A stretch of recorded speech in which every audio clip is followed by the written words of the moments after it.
see why people are shit talking Zumiez. I have a question for you. Have you ever heard of a clothing store called Above the Belt? Neither have I, but I was surprised to learn that in 1978, two entrepreneurs named Thomas Campion and Gary Hakinson opened a clothing store with that name. The store that would eventually evolve into the Zumiez that turned into Zumiez, a dad shop. Know and love, or possibly hate today.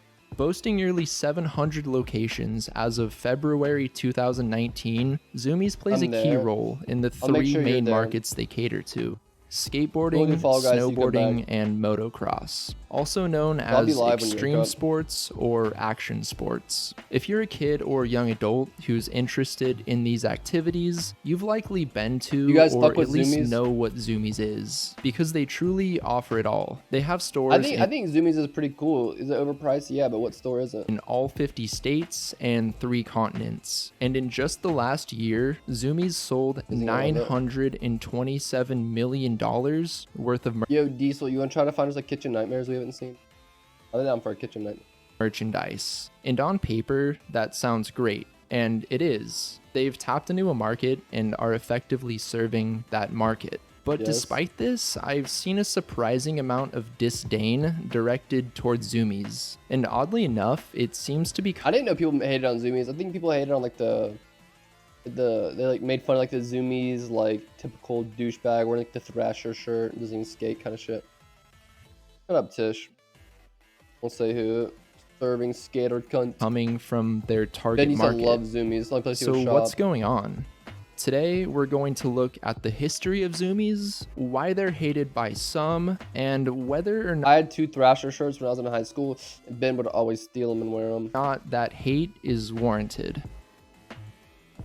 Mushrooms on it, yeah. Zumiez was founded in 1978 by Thomas Campion and Gary Hakinson, both graduates of Seattle University. At Seattle U, Thomas earned a degree in political science and... This is the owners of Zumiez. These are the guys who provide the drip. Gary got a degree in business administration, but before starting Zumiez, both worked for JCPenney in a range of different management positions. So going into it, they both had a lot in common, and a good amount of experience in the business world, which would only serve them as they started their own venture. The first Zumiez... If you get a VPN, Diesel, you put your location in the USA, you'll see what we see. Store, which at the time was called Above the Belt, opened in Northgate Mall, located in Seattle, Washington. I wonder how they got from Above the Belt to Zumiez. Like, what the fuck? In the year 1978. It was just a normal-looking clothing store in an American mall, nothing too special. But Thomas and Gary had no idea just how much of an impact this little store would have on the rest of their lives. After just a short time, they began to see success in their new venture, and over the next few years opened several additional stores in the Seattle area. Seeing this low-key makes me want to go shopping. I've been shopping for myself in a hot minute. When Zumiez first started... Like, I remember the last time I took like $100 to $200, just went to like the mall just shopping for myself. I used to do that sometimes, just go, you know, spoil myself a little bit, have like a couple extra $100 on me. I've done that shit in so long, probably... They were just a clothing store for young men and young women. If you needed a shirt or pants, you could go there and have your needs met. But at the same time, there was no focus. They weren't catering to a specific type of clothing or lifestyle. Nowadays. They just sold stuff and it was working for them. However, in 1988, founder Thomas Campion sensed a business opportunity in the world of extreme sports. And he couldn't have been more right. They literally I haven't been to the mall around here, the one in Hicktown. I haven't been to that mall, Mickle, in like years. I haven't been back. I muted it. To begin catering to the extreme sports world, because it almost seems hard to believe, but there was a point in time when skateboarding and the whole world of extreme sports weren't popular or mainstream at all. And founders Thomas and Gary were on the precipice of those sports gaining insane traction and popularity among the youth. They quickly realized that the clothing associated with these activities... Like, bro, we gotta get the youth extreme sport demographic dripped up. Had a rather distinctive look. That's but dope. Even though a I'd lot wear of that these shirt. styles were still developing at the time, it was clear much of the clothing associated with these lifestyles had a distinctive, kind of edgy look to it. So they took note of this and also began to take note that their customer base was slowly seeking out that type of clothing more and more. This prompted them to begin the changes that would evolve Zumiez into the store as you know it today. They shifted their focus completely and began Lorb is the final boss of Zumiez, catering to the extreme sports world exclusively, creating a new identity for them as a brand. And the new changes served them well.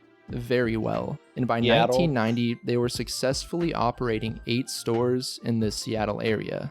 But just 3 years later, in 1993, co-founder Gary Hakinson sold his share of the company to a businessman named Richard Brooks, who became the company's new CFO. Following this change in 1994, you guys know what CFO stands for? Financial officer. They officially changed their name from Above the Belt to Zumiez Inc. and began using the name for their latest stores, and slowly changed the names of the old stores. The name Zumiez was intended to evoke excitement of the sports the company's like when your dog gets a Zumiez. 75% women's. Well, women buy more clothes than men on average. Customers enjoyed. Reportedly, the name came from their founder Thomas, who was reading a book about the Zuni tribe around the time they made the name change. I was thinking because I thought the Zumiez, you know, people get the Zumiez, run around and go crazy. He did it because of a tribe. Bro,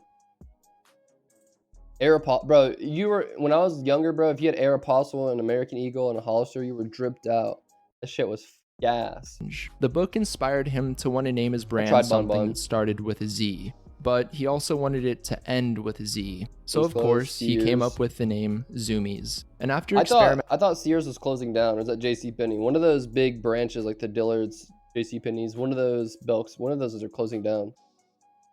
Those stores, Jesus fucking Christ, they all have that distinct smell, that department store smell. Experimenting with different spelling variations, they had their new name. And with their new name, the Zumiez firm moved into a 49,000 square foot headquarters and distribution center in Everett, Washington in the year 1990. Bro, you'd go into Hollister and you'd walk out smelling like a fuckboy. Why does every Hollister store smell like a middle school dance? Because you know when you're in middle school and everyone would go to the dance, they just cover themselves with like Axe body spray to like try to like, oh, the girls are gonna be all over me because my body, like, bro, I fucking hate it. And by 1995, they had a total of 25 successful stores and shopping malls in the Pacific Northwest. But to some, their offerings were considered too trendy for malls. However, founder Thomas Campion saw this as an in. He told Sports Style magazine, "Up here, there aren't a lot of hip shopping districts for kids to go to." Hip? Like, dude, Dad, just take me to the hippest store in the mall. They have to go to the mall, but they don't want to. So we give them a place that's theirs inside the mall. And that's kind of where the magic lies. Or disdain, potentially, depending on who you're talking to. Who has disdain for this place? Old people? Almost like Zumiez shouldn't be in malls, and that's why it works so well. But that's also... Zumiez feels so normal in malls, too. A reason as to why some don't like them. They sell Vans. But we'll dive into that more here in just a minute. Now at this point, in 1999, Zumiez had a total of 50 stores in 9 different states, along with a brand new website, which offered upwards of 400 different products for sale. Damn. And by the early the Volcom used to be a cool brand too. 2000s, Zumiez was truly coming into its own. They were really honing in the look of their store and their target demographic. So in their I don't know, the 1998 one looks pretty badass. Stores, they basically tried to make it like a messy teenager's room with somewhat of an industrial twist. Cement floors that look suitable for skating, all kinds of industrial fixtures for the clothes and products to display on, oftentimes loud music, and ideally employees who fit the part. They also included couches for customers to sit on and play. Hot Topic offers like a whole nother selection that Zumiez doesn't even have. So I would say maybe some of the clothes, but there's a lot of, you know, video games, increasing the time you spend in the store, making it more likely for you to buy something. Bro, I would never want to hang out at Zumiez. All the obnoxious kids that go in there for a long time, and maybe still they'd burn all their old clearance clothes instead of donating them to the homeless shelters because they didn't want broke uggos to wear their clothes. Yeah, what up, Mighty? How's work going, man? True. In the beginning, Zumiez made an intentional, conscious effort to hire salespeople and workers who were actively engaged in the world of skateboarding and extreme sports. They even encouraged their workers to dress the part at work, to try to give their stores an extra layer of authenticity. Throughout the early 2000s, Zumiez continued to grow, expand, and implement non-traditional forms of advertising, such as the Zumiez Couch Tour, which combined music acts and skating demonstrations. That's pretty cool. They don't do shit like this anymore, bro. At least not like I see, like just old-fashioned. Like, look at this. Look how cool this is. Parts like 4 hours. They also sponsored a team of 15 snowboarders who competed throughout the United States and would host autograph parties and screenings of board films in an attempt to reach new customers. 2002 brought along big changes as a private equity firm. I hate malls. Sometimes I can be around a lot of people and sometimes I can't. Like, I'm just like, fuck no. Under the name Brentwood Associates, purchased 41% of Zumiez for $25.3 million.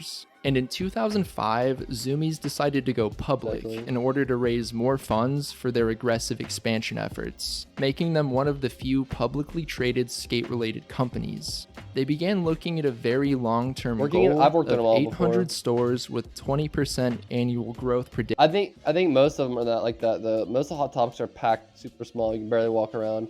I don't know. I guess maybe it's to save money on like rent space or whatever, but you think there's something to Hot Topics being so small and cramped all the time? Piercings and stuff, I guess. Predicted for the foreseeable future. So they opened up their company to the public in May 2005 at $18 a share, which increased by $7 at the end of the first day and doubled by the end of the year. They save money on rent space and lighting. And it always smells like sweat in there. By 2006, they raised over $29 million for the firm and over $28 million for their shareholders. Fuck yeah. And in 2021, Zumiez net worth is valued at $1.3 billion. God damn. Billions with a B. Making them the largest chain of skate shops in the world. So there's no doubt that they're successful at what they do and have been doing it well for years now. Hey, what up, Kens? How's your tattoo doing? Feel the smell of sweat? Bro, I could never get into skateboarding. Like, I wish I could. I wish I could be cool like this and ride a fucking... Do I get my skirts? Yay! Billion. Bro, I've just never been able to ride a fucking skate. Like, I'm just too lanky. Long. Saving for a longboard. But where does the hate come in? Based on everything we've gone over today, it almost doesn't make sense that Zumiez would receive any hate. Way easier. However, you'd be surprised. Out of the three main markets they cater to, skateboarding, snowboarding, and motocross, they seem to get the most criticism from the skateboarding world. But why? I don't know anything about the skateboarding world. I didn't know skateboarders hated Zumiez. It all comes down to one simple reason that can be broken down into smaller parts to get the full picture. And the main big reason skateboarders hate Zumiez is because I have no time to ride one. Here at a board, so I ride a dick instead. I just did my front body, couldn't take the back of my neck. Did you start it? I got a cheap but great one at Sports Academy if y'all have one of there. I like Sports Academy. They're not a core skate shop. They're pretty. So this means Zumiez doesn't help out the skateboarding world at all, which may sound a little confusing since they are technically a skate shop. So you'd think they'd be helping out the skateboard world a little. But most local shops, while they do have to make money to stay alive, don't operate for the sole purpose of making money. My back piece on Thursday. Damn, you fucking ink the fuck up. Like Zumiez. A local skate shop's biggest concern is often pushing the local skate scene forward and getting more people into skating. Zumiez exists to make money. But isn't every business exists to make money? So why don't they hate McDonald's? Why do they hate like every fucking fast food place? Why do they hate everything? They don't have more than you? Bro, that's fucked. No one in here is allowed to have more tattoos than me. beams. My favorite things to say is people's, where'd you get your haircut? Hot topic. What? What does that even mean?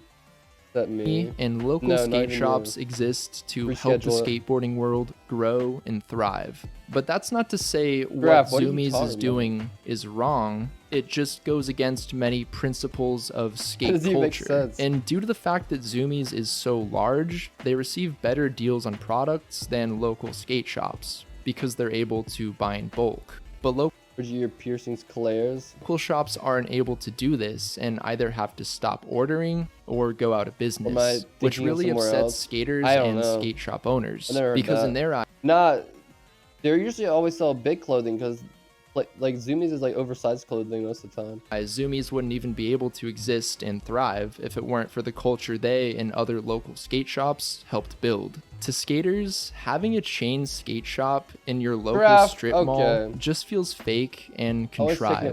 In their eyes, it's just like a Walmart for skateboards. Adam Sandler did have drips. To them, it's just essentially a big corporation that cares more about its profits than what its Okay, I've been there a few times. Chat, who would fuck Adam Sandler? Put a 1 in chat if Adam Sandler could get it. Profiting from, which directly contradicts what skateboarding is all about. It's also been reported that these days most Zumiez employees don't even skate, which sounds like a petty thing to point out. Like, you guys, Adam Sandler? You don't even skate, bro. The poser, mall grabs, shops at Zumiez, only wears Thrasher, do a kickflip, can only ollie, skate or die. This is literally Ben. Bro, put a 1. Bro, this is literally Ben. You're a poser. But I can actually see why that would bother people who are really into skating. Because when you go to a local core skate shop, everyone there skates. It's their life, and the advice and direction they give. Bro, it's the skater clique. Give you is legitimate. However, when you go into Zumiez, the salesperson helping you pick out skate stuff and recommending skate products likely doesn't skate. So the advice and recommendations they give you will be way less valuable than if you went to a local skate shop. And on top of this, people also complain that I don't know why my brain instead of saying hockey, it said chalky, because that big C put together said chalky. Zumiez doesn't even carry the brands that most skaters love. This is because they naturally gravitate toward the huge brands they can order in bulk from. And these days, those brands include companies like Rip and Dip and Thrasher. But at the same time, several of the brands I don't really see as much Rip and Dips as I used to. They're still there. There's still a good amount of it, but not like it used to. I miss skating I used to. Prove it. Pixar didn't happen. Chonky. I love Rip and Dip. I have 1 Rip and Dip shirt. Even skate brands, which makes skaters not want to support them even more. And the real question at the end of the day is... At the end of the day, it's not very funny, is it? I still have some Flame Boy t-shirts, but don't know many other brands. I have like 3 Rip and Dip. Oh, you're so edgy. You're so edgy. I have like 3 Rip and Dip shirts, not to mention my countless... I had a shirt, but I think my old friend stole it. Damn. Is this hate warranted? And after attempting to see Zumiez from the eyes of a dedicated skateboarder, I have no trouble in seeing why they wouldn't care for the establishment and would opt Japan, they sell Rip and Dip support a local shop called instead. Because it seems that more than anything, skaters just want a sense of community and for the skateboard world to thrive. And they want things to be genuine and real, not just there to make money. But I don't think Zumiez as a company did that guy just ollie over a homeless guy? Overall deserves to be hated by the general public, since they haven't actually technically done anything wrong. However, it does make... I have a collection of stolen t-shirts, sweaters from exes, Lamau. Is that a W or an L flex? I don't even know. Sense that the skateboarding community feels like Zumiez took skateboarding and sold it out like a cheap commodity. Zumiez took their favorite underground hobby from them, decided to market it, make it mainstream, and squeeze every penny they could out of it, while not even supporting the core skate world itself. To a dedicated skateboarder, Zumiez is doing nothing more than selling the image of what they think skateboarding culture is to people who don't skate. And I have to ask, what do you think about all this? Do you love Zumiez? I like Zumiez. I think it's fine. I don't skate, but I don't really wear... I wear, I guess if it's skater brands, I wear it, but I don't really wear like a lot of it. And I don't wear stuff with like actual skater stuff on it. Zumiez Hate Zumiez. Blacked it out. Why people care so much? I guess it's more just like the actual like real like skater community. Cause they really did that. Yeah, bro. They fucking are profiting off of the skater lifestyle and don't even skate. Can the CEO of Zumiez even do a fucking kickflip? Something different. Pretty sick. Wear what they want to wear. Did your mom ever take you there to buy pants? Let me know in the comments below, and I look forward to seeing what you guys have to say. Thank you for watching, and I'll... Cloud, we played Fortnite earlier.